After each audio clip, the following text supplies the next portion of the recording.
Today, thank God, I woke up before she did. I woke up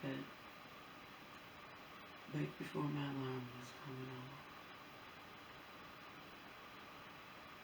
It was time for us to get up anyway. I went to pee. She didn't hear me. I took off my shoes. Oh, I told Joe what happened, and he, not surprisingly, because that's always his thing, you need to complain. You need to tell your bosses that this guy, you don't feel safe, and he shouldn't be driving. He needs more training, and this and that. No.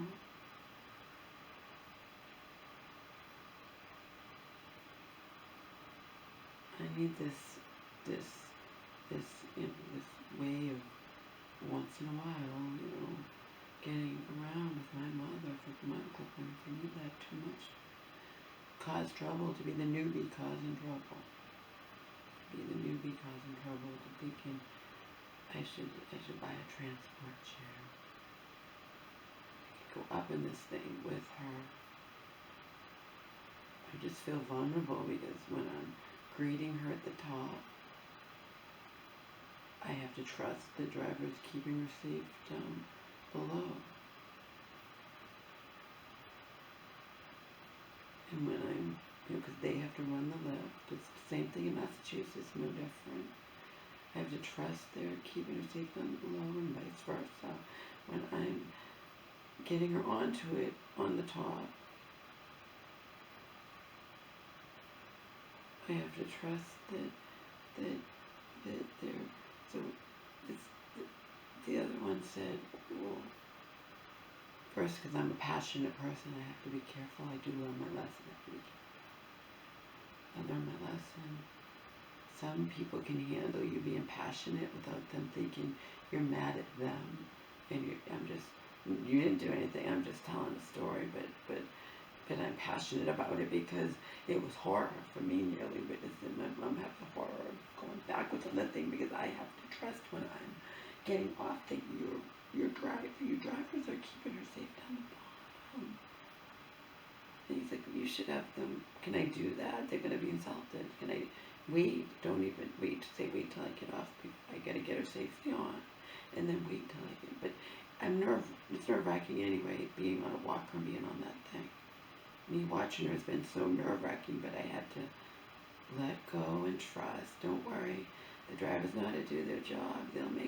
I have to tell them strap her in. I have to tell them put the arms around her. I have to tell them all that. And yes, it only takes once. And yesterday I witnessed horror with a driver that didn't fucking know or care or have the wherewithal to keep her fucking safe on that thing when she's unsteady on her feet. He didn't have any wherewithal at all.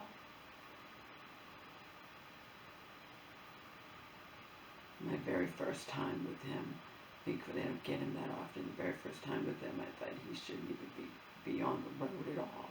How does he even drive his fucking car, let alone this, and taking care of people? Whatnot. The very fact that I bitched about it to someone I felt I could talk to, because I'm the type, I always become friends with these kind of drivers, but I did nothing wrong in Massachusetts. The operator had told me the wrong time, and we are required to be ready whenever you're going on any of these types of things that are personal. And again, they have them everywhere for low income, for seniors, for this, that. Whenever you're going on, and they're allowed to have, anybody accompany them if they need it as like their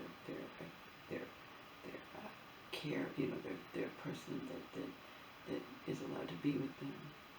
Okay, whatever different people call it, different companies call it. In Massachusetts, the driver was a motherfucking prick. Okay. We had a set time we needed to be ready. He came early I was told the wrong thing by the office person, but that was an error.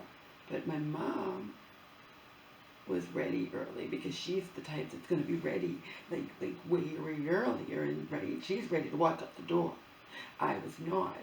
I needed that extra time. He came early by accident and he fucking went off on me and then later lied about it and it was turned back on me. It was turned back on me. You're not allowed to say anything to the drivers. He came early and he's mad at me. Your mom's ready, why can't you be ready?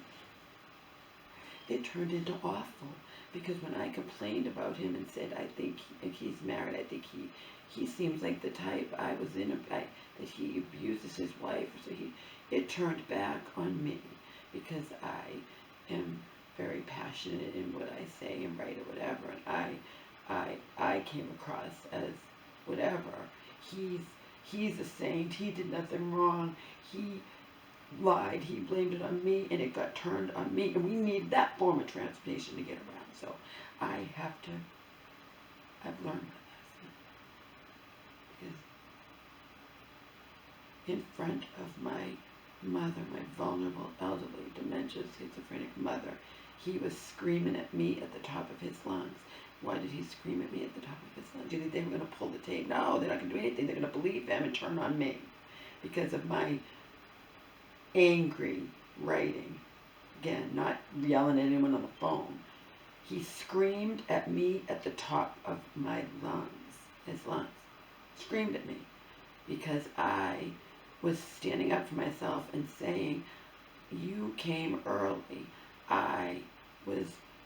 The office person told us the wrong time to be ready by. I was ready, but I can't be ready because you're here earlier and just, your mom was ready, mom was ready. If you say one more word, I'm going to throw you off. I'm going to pull over and throw you off. I got to we were going to the mall. I got there and I had a breakdown. I started wailing in public. Wailing in public. That's how traumatized I was. And in the end, it turned on me, and this was the government. Okay.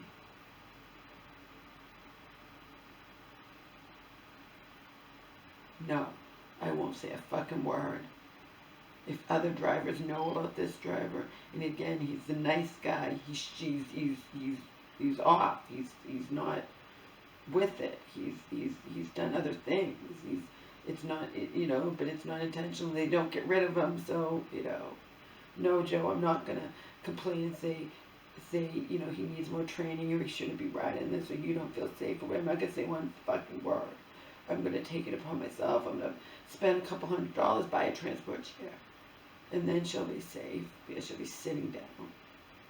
But if I have to tell him, I've had to, if one person does it right and then I have to tell the others, you need to do this, you need to do that, and they get offended.